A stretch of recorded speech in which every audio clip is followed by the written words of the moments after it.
Yeah, yeah. True brown style. Rep your hood. Yo, what's up, G? Rep your hood. Pwede ba namin malaman kailan ka naging TBS? Middle of 98, 99. Sino ang nag-root ng pagiging TBS mo? Si Spoon. Si OG Spoon na Sampaguita. Since mga kailan to? Kailan kayo magkakasama nun? Since yung nasa Yoyong days kami, ni Rodriguez Jr. Sama yon. Para maging isang OG, may tinatawag na basbas, di ba? Sino ang mga nagbasbas sa'yo para ikaw ay maging isang OG? Nagbasbas sa akin bilang OG si OG Soul tsaka si OG Matus. Tsaka si OG Lau. Mga kailan kanila nabasbasan? Last year. Bilang isang TBS, ano ang qualification or dapat pagdaanan para maging OG ng isang hood?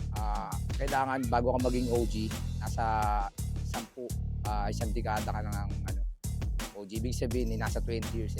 Ako nasa 24 years na akong nasa gang. Marami ka lang pinagdaanan. Yes. Wala pa noon. Wala. Since quad days pa, different cliques, hindi pa ako TBS, SNH pa ako since 96.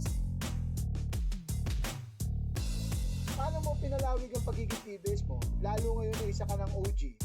Sa akin naman, pinalawig yung pagiging TBS, pina-priority ko yung natural yung nag-aaral sila. Hindi ako tumatanggap ng homeboy na out of school youth. Meron man, minimal, pero nag-a-hustle sa malinis na paraan, katulad ng tinukusan. Kasi as long na ang homeboy mo nag-aaral, which is tayo, hindi naman tayo dati di ba, puro tayo bulakbol.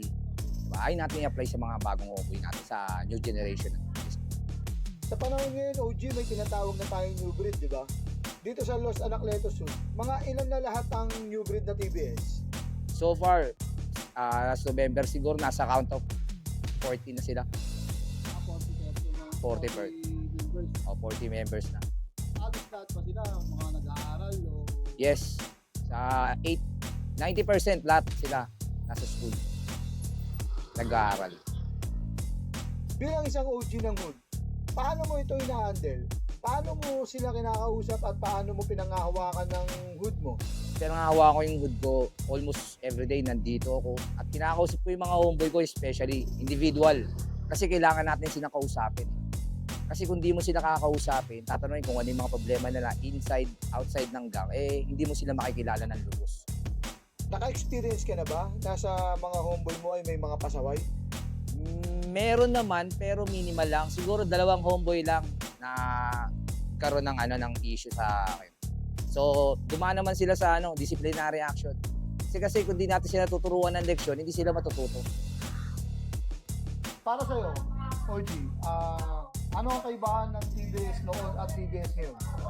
Ang pagkakaiba ng TBS ngayon saka noon kasi wala tayong perfect guidance .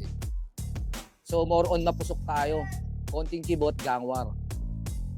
Compare ngayon kasi, tinuturuan na natin sila, ayaw na natin matulad dati sa ngayong homeboy. Hindi na natin pwedeng ituro sa kanila kasi nga, puro karahasan yun. Konti, hindi tayo makapunta sa ibang lugar. Ngayon sila, sa nakakapuntang hood, na walang panganib, walang pangamba. Ayun nga yung kahit sabi mong ibang hood yan, nagkakakilanlan. Sinasabihan ko yung mga homeboy ko na pag binakita kayong TBS, huwag nyo na kayong lalapitan. Kayo unang lumapit, magpakilala kayo, saan kayo, sino OG nyo, saan yung roots. And more on respect. Kumbaga, mas mapupusok talaga yung panahon nun. Yes, so talagang iba yung gang life ng araw. Talagang kung dito ka lang sa hood mo, hindi ka pwedeng pumunta sa kabilang block kasi pwedeng may mangyari sa'yo masama . Wala akong CCTV. Lahat pwedeng mangyari. Dito sa hood mo, OG, Los Anacletos hood, meron ba kayong sinusunod na kulay o nire-represent? Dito sa hood namin, may sinusunod kaming kulay. Represent nga nung kung saan ako galing, kung sino yung OG ko. Kung ano yung turo niya sa akin, ganyan din turo ko sa mga homie ko. Tsaka kahit na sabi mong may kulay, respetuhin pa rin. Usapang kulay, OG. Agree ka ba na isang kulay na lang dalhin lahat ng TBS? Total, brown naman talaga kulay ng TBS, di ba? Meron kasi tayong different aspects regarding dyan sa kulay kasi. Tayo, yun nga, true brown style, brown. Ang nagsimula yan kasi asul tsaka pula. So sa akin ang pananaw ko naman dyan is para sa akin yung OG ko, nagbuwis, dun ako. Kung pula, pula.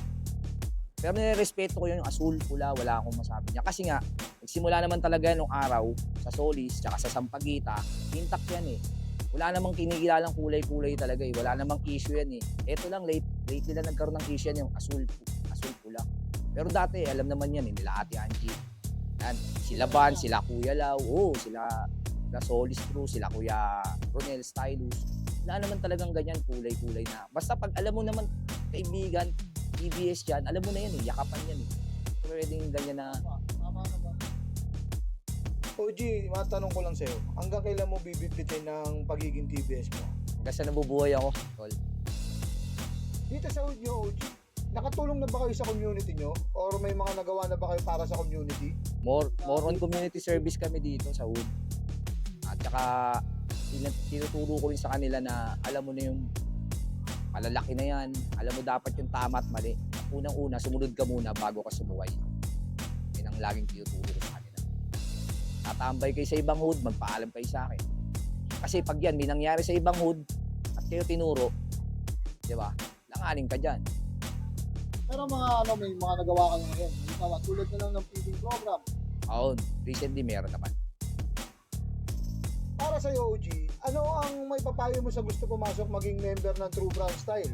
Ano ang dapat nilang sundin o gawin bilang isang gang member? Para sa akin, kung gusto mong pumasok ng Brown, sa puso mo yan. Kasi, kung di mo isa sa puso ang pagpasok ng Brown, parang hindi mo na respeto yung mga naunang nagbuwis ng buhay, mga nasaktan, lumaban sa kalye.